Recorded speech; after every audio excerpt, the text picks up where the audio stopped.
having me to interview you today. The pleasure is mine.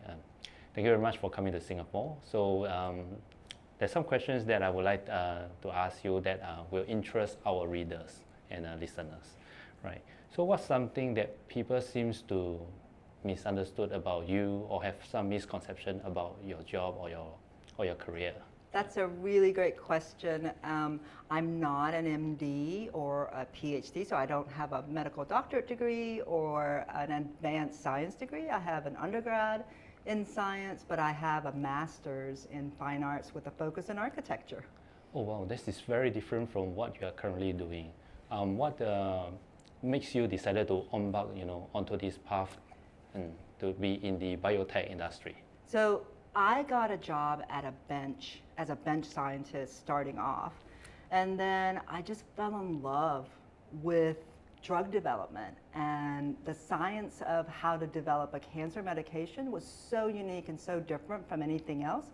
I just was curious and I just kept taking more tasks, and now it's become a lifelong personal endeavor. It's more than just a job. It's something that I'm completely obsessed and passionate about. Right. Yeah. So during this transition period from what you have studied over to the biotech industry, right? What was your biggest challenge? So the biggest challenge was the amount of emotion that I would feel looking at cancer data or cancer patients' data. Is disheartening. It's very different from, say, looking at a structure or a piece of art and critiquing it. This is, you get a visceral reaction, and then understanding the development. But I've honestly been in drug development, cancer drug development for 24 years, so most of my adult life. So that transition, I remember it being a little bit painful, but now I just love it. Right, yeah.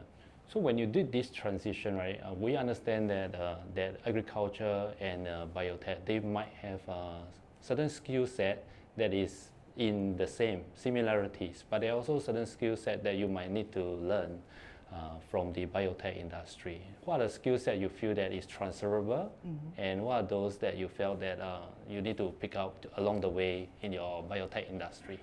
Well, I think hardworking person is a hardworking person regardless. I feel that if you are a dedicated person and you feel responsible for the work that you do, you're just going to be good at it. And that's the virtue that I follow. Whether I always say if I'm a house cleaner, I probably would be the best house cleaner in the world. If I was an art historian, I would probably want to be a top level academic in art history.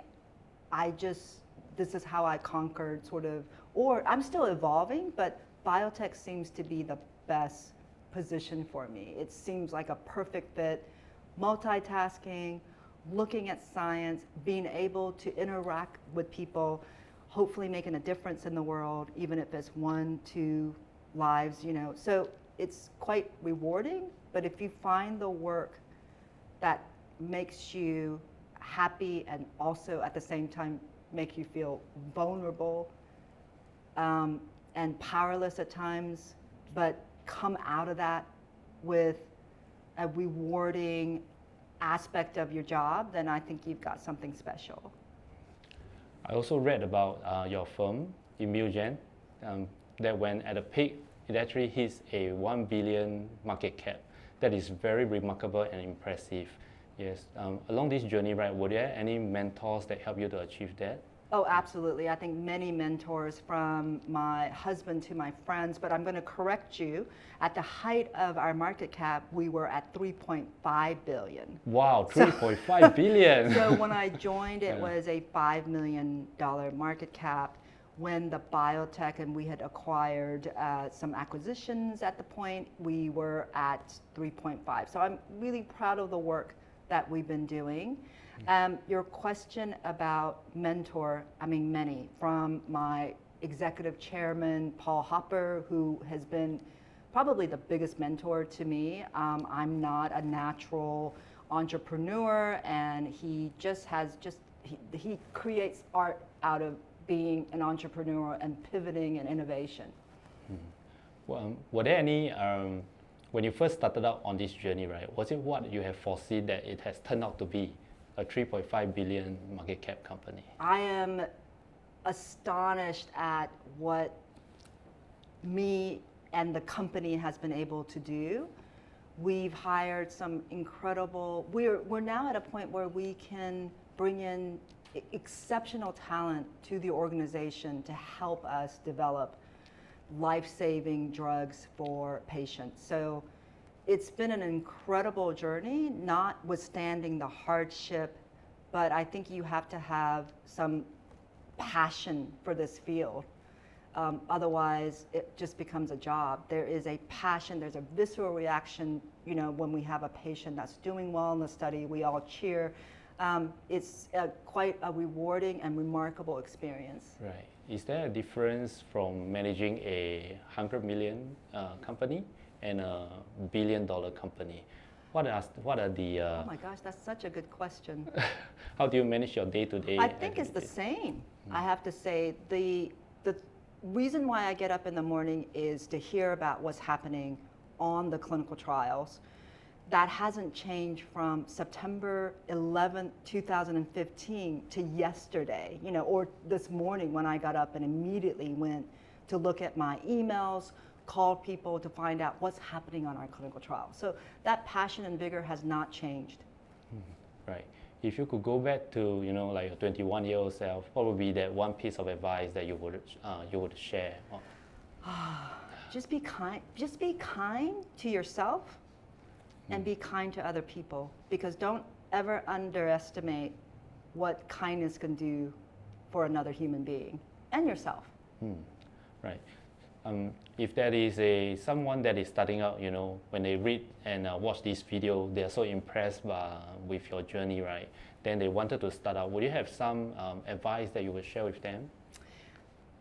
It's always important to understand that some pivot change in your career or other avenues that you might take are opportunities and not as a failure.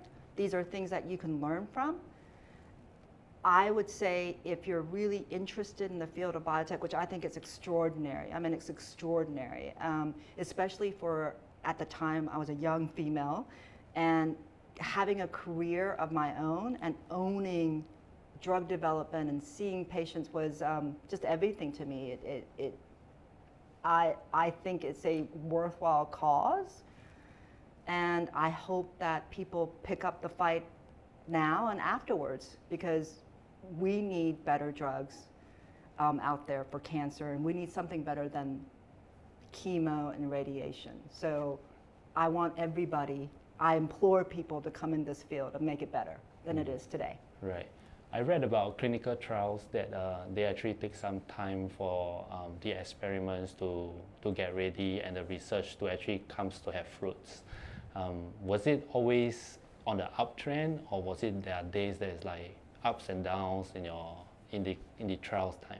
Oh gosh, if I only had wins, I probably would be a very egotistical person. I think that failures teach you more than anything. The person that was mean to you, or the boss that was a horrible boss to you, or a clinical trial that failed, no matter if the drug was good, teaches you more than a success. So I've learned more from failures. What not to do is as important as what to do. Right. So with that, right, Leslie, how do you handle the days that when you are ups? Do you celebrate them, and how do you handle the days, you know, when it's a bit down, you know? So I had a little bit of a down, you know, in the morning today, and then one of my colleagues told me about a patient on our study, and it just really brightened my outlook on life. I think that's how I handle stresses of the job, that ultimately is the patients. Our patients are our North Star, and I think that's what gets me to persevere throughout the day. Right. Cool. Thank you, Leslie, for your time today. Thank you for Thank you. having me.